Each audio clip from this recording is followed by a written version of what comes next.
Hello friends, मैं मधुस्मिता आप सबका स्वागत करती हूँ मेरे चैनल रेडियोलॉजी एक्सप्लोरर में। तो पिछले वीडियो में हम लोग पेटला की रेडियोग्राफी के बारे में जाने थे और आज की वीडियो में हम लोग फ्यूमर की रेडियोग्राफी के बारे में जानेंगे। जो लोग मेरे पिछले सब वीडियो नहीं देखे हैं, मैं लिंक डिस्क्रिप्शन में दे दूँगी, आप लोग वहाँ पर चेक कर लीजिएगा या फिर मेरे चैनल पर जाके आप लोग चेक कर लीजिएगा। जो लोग मेरे चैनल में नए हैं वो मेरे चैनल को सब्सक्राइब कर लीजिएगा रेडियोलॉजी रिलेटेड वीडियो के लिए। तो चलिए वीडियो को शुरू करते हैं। एनाटॉमी ऑफ फ्यूमर, जिसमें आता है ये है बॉडी के लॉन्गेस्ट बोन है जिसको फ्यूमर बोला जाता है। इसमें प्रोक्सिमल एंड ऑफ फ्यूमर में हेड, नेक एंड दो लार्ज प्रोसेस जिसको greater trochanter and lesser trochanter ये दोनों लेके बनाया जाता है। Then the head of hip joint articulating with acetabulum, distal end of femur consists of medial and lateral condyle which help in formation of knee joints।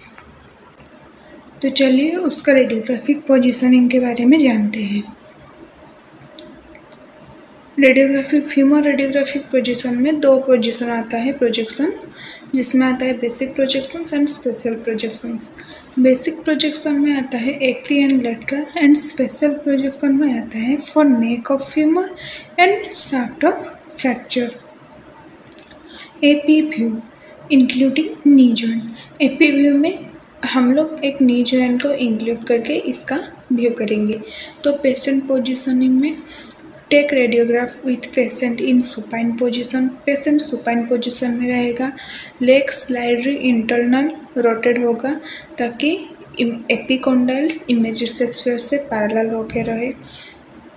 Place bottom of image receptor 2 inches below the knee joint so that knee joint is include. Image receptor knee joint से 2 inches नीचे रखे ताकि knee joint अच्छे से include हो सके। Central ray directed perpendicular to the midway between the shaft of femur। shaft of femur के mid में सेंट्रल रे हम लोग देंगे। Radiographic criteria, structure shown proximal and distal femur including knee joint। evaluation criteria, no rotation is evidence as femoral and tibial condyle। proximal and distal femur knee joint के साथ में दिखाई देगा, इसमें कोई भी रोटेशन दिखाई नहीं देगा। Femoral and tibial condyle should be appear symmetric with outline of patella slightly towards medial side of femur। KVP 55 to 60, MAS 6 to 7, grid की ज़रूरत नहीं है। FFT 100 centimetre and cassette 14x17। तो दूसरा व्यू अब जानेंगे जो होता है lateral view including knee joint. Patient positioning में पेशेंट लेटरल पोजीशन में रहेगा या फिर सुपाइन पोजीशन में रहेगा। ट्रॉमा के केसेस में नी फ्लेक्स करेगा अप्रॉक्स 45 डिग्री, जिस साइड अफेक्टेड है उस साइड से फ्लेक्स होगा। Place unaffected leg behind affected side. Unaffected leg जो है वो अफेक्टेड लेग के पीछे में रहेगा। देन कैसेट 2 इंचेस नीचे रहेगा नी जॉइंट से। Central ray perpendicular to the midway between shaft of femur. Radiographic criteria, structure shown proximal and distal femur including knee joint. Proximal and distal femur दिखाई देगा, knee joint include होकर रहेगा। Evaluation criteria, anterior and posterior margin of medial and lateral femoral condyle should be superimposed and with patellofemoral joint space open। KVP 55 to 60, MAS 6 to 7, grid की ज़रूरत नहीं है। FFD 100 centimetre and cassette 14x17। Then AP view for 1/3 femur including hip joint। Hip joint include हो गए, ये view करेंगे। हम लोग पहले किए थे half femur with knee joint, then ये है half femur with hip joint. Patient positioning, patient supine position में रहेगा, फुट 15 डिग्री इंटरनल रोटेशन होगा ताकि नेक ऑफ फ्यूमर सीधा हो सके। Then both anterior and superior iliac spine जिसमें सेम लेवल होना चाहिए, बोथ AS इक्वल लेवल में होना चाहिए। सेंट्रल रे 1 degree above the midpoint of the line joining ASIS and the symphysis pubic।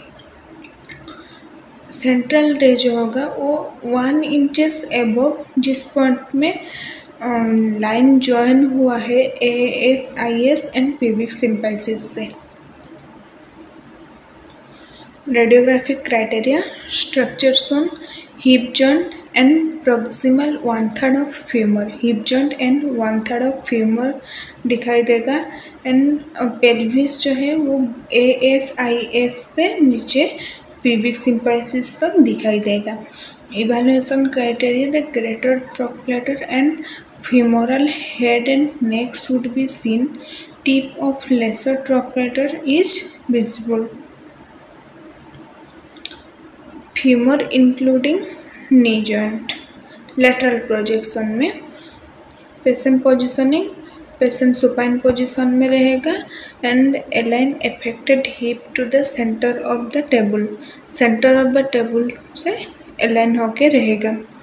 Affected hip जो है एंड लेग जो है वो फ्लेक्स होके रहेगा, right angle to the hip bone. Then extend the unaffected leg, support it the hip and knee level. Unaffected leg जो है वो एक्सटेंड होके रहेगा आउटसाइड में। Central ray directed at the mid point of the line joining ASIS and the symphysis pubic. तो ये रहा उसका picture.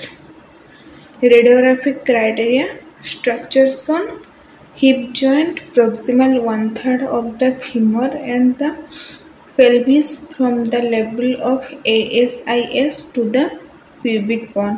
Evaluation criteria, no rotation is evidence if lesser trochanter and femoral head is clearly visible।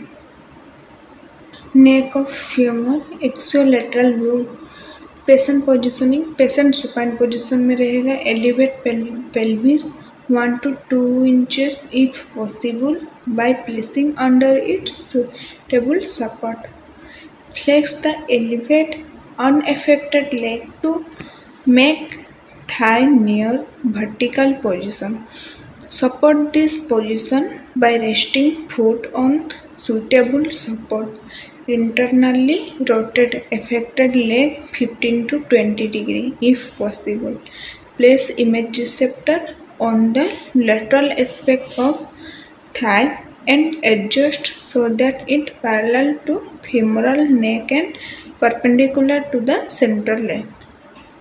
Central ray directed horizontal to the medial aspect of thigh and right angle to the knee of femur and the image receptor।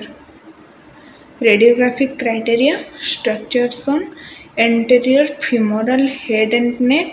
Evaluation criteria, only a small part if any of lesser trochleter is visualized with inversion of affected leg।